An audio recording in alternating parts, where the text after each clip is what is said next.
Hello, welcome to another action-packed edition of Sports This Morning. We're broadcasting live from Channels TV Sports Center in Lagos, Nigeria. Mustino Konakman. Good morning and welcome. I'm Cecilia Omogbe. It's great to have you join us again. I'm Tayo Salam. Okay, let's get the show started. And we will be talking about match day 16 of Nigeria Professional Football League. Yes, we saw action in Lagos. When the defending champions Enyimba came to town, it ended goalless in that match against MFM. But on the Lagos Island, Ikorodu United and Plateau United produced 4 goals. It ended 2-2. Match day 16 story will be told on the show this morning. Definitely, and a total of 20 goals were actually scored in the midweek game of match day 16. Okay, something is actually going on right now in CAF, and from 2017 we'll be having a whole lot of reforms talking about the CAF Champions League. Now, CAF have decided that from 2017, they are going to be having 16 clubs divided into 4 groups of 4, and they are the ones that will participate at the group stages of the league instead of the current 8 at the pool stage. Oh, Austin, changing format, obviously, and it appears the message from CAF is the more the merrier. That's what it is. Okay, also on the show today, Sunderland's light is still burning in the English Premier League after beating Everton 3-0 to secure the top flight status. I mean, Sam Allardyce has done it again. He's never been relegated with anything. He's a firefighter, and it was brought in not to actually, douse the fire at the Stadium of Light. It was actually brought in to keep the fire burning, and it's done it. Incredible stuff. And he's a specialist in that. How can the lights go off in the Stadium of Light? For 10 seasons now, just check it, 10 seasons now, Sunderland will struggle and battle relegation. There's a particular player that actually left Sunderland because he feels every season they always battle relegation. And it's okay, this season, they might just go on relegation. And he joined Newcastle, and what happened? Newcastle is there now. No one Come on, sorry, guy. No one knows the future. No one knows the future. Didn't see that coming at all. Yeah, I mean, that's football for you. I mean, crazy. Rafael Benitez, yes. I mean, when he took that job to become Newcastle manager, a lot of people wondered, what was it doing? Like, why the desperation? It has happened now. It's been on the horizon for a while, and he couldn't keep Newcastle up. None of it is not his fault at all. You can't even put the blame on him, But it's what it is, and it's gonna have to either stick with Newcastle or actually move on to another club in the summer. But for Sunderland, it's amazing. It's an amazing escape again because they spent a lot of long periods in the relegation zone, and for them to survive with a game to spare, that's just remarkable. Wow. Yeah, another thing, when you have a club like Everton, and the manager, you're really not happy. There's no happy relationship at all. What Sunderland did to them yesterday, I'm thinking, okay, Rafael Benitez might need another job. He wants to coach in the championship because he's a big coach, so to speak. Yeah, in quotes. So I think he will just be. And it was part of his clause that if this club goes down, I'm not going down with it. So he's got to take a walk now. Either go down or I take a walk. So right now, I think he might just take a walk. But and then, I think maybe what was he Everton trying to have prove? to look. We know Rafa is not that kind of coach that will go try to fight relegation. No one really understood. It was a bit of strange. For you to have coached a Real Madrid team, you're leaving. He didn't want to stay out of job for a long time. Jose has been out since December. And he's chilling. And he's just chilling. And he's doing his commercial deals, Because Jose will never coach any club that is not in Champions League. Yeah, why not Rafa? Why not Rafa? Rafa is a Champions League winner. He's been there, done that. I think it was a bit too desperate, to get back in coaching. Should have just chilled a bit, wait for the summer, and wait for. I was missing the mentions, and go to the press conferences, whether he's down with Newcastle. Let's come back to Africa. New changes coming up. I saw this one coming, Cecilia. 8 teams sometimes will feel the group phase of the CAF Champions is just boring before you know it's come and done. But now, 2017, they're saying we're moving to 16. Yeah, I think that's a good one coming from CAF. When you're looking at a league over time, it's the same old, same thing all over again and all that. And where clubs will have to play through preliminaries. Sometimes you'll be wondering, okay, have they been playing now? When are they going to get into the group stage and all that? And Enyimba played like how many games before they even finally, get into the group stage. So I think you play one game in the group phase and quarterfinals and then semi-finals and finals is just there and that's it. I think maybe what they're doing right now is even better, so you can actually follow it and everything.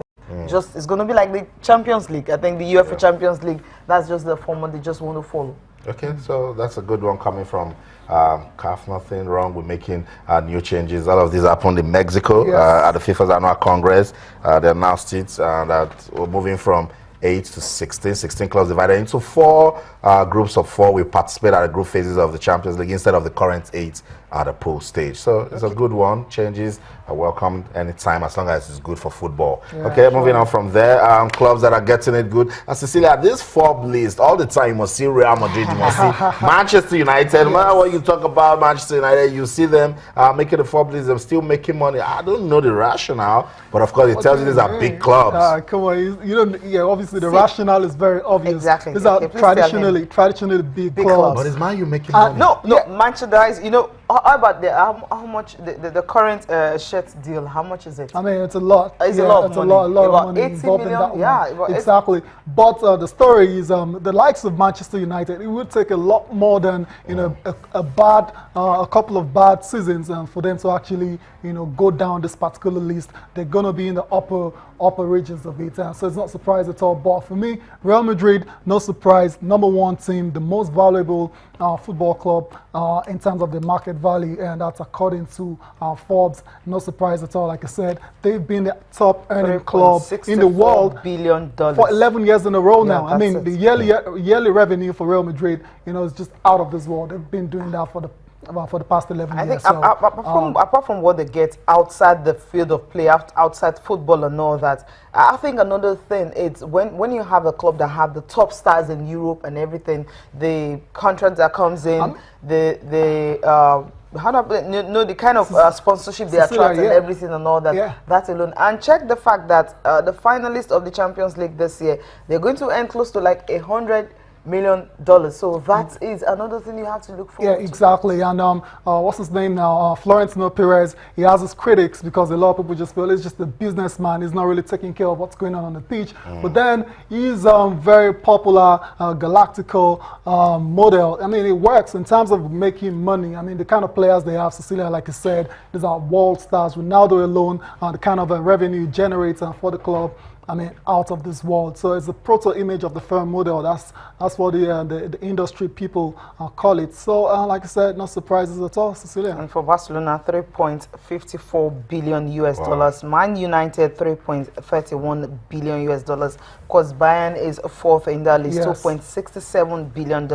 Arsenal is also around the corner, $52.1 billion, rounding up the top 5. You also have Chelsea in the top 10 too. You also have AC Milan, clubs like AC Milan and all that, that you have a Manchester City and some other English clubs. But I think by next year, when you're having these clubs who are actually in the top 5, and if they don't get to play in the Champions League next season, luckily they have they have a market that is really they have a marketable brand.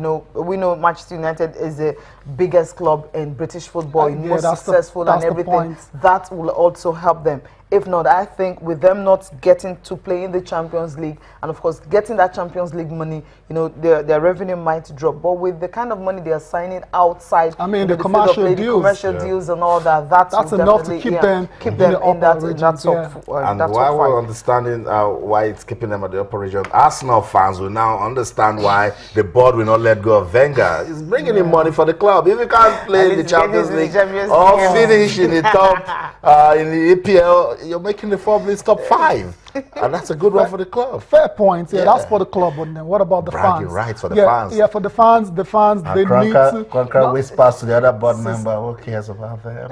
Making money. There lies the issue because there lies the issue, Austin, because you've got to care about the fans. You have to care about the fans, but they want to brag about everything. The fans want to also brag about the Carling Cup, that they are winning the Catalan Cup. Cronker is saying it's just £1 million. Who wants it? Nah, that's how it works. And I know he knows that as well.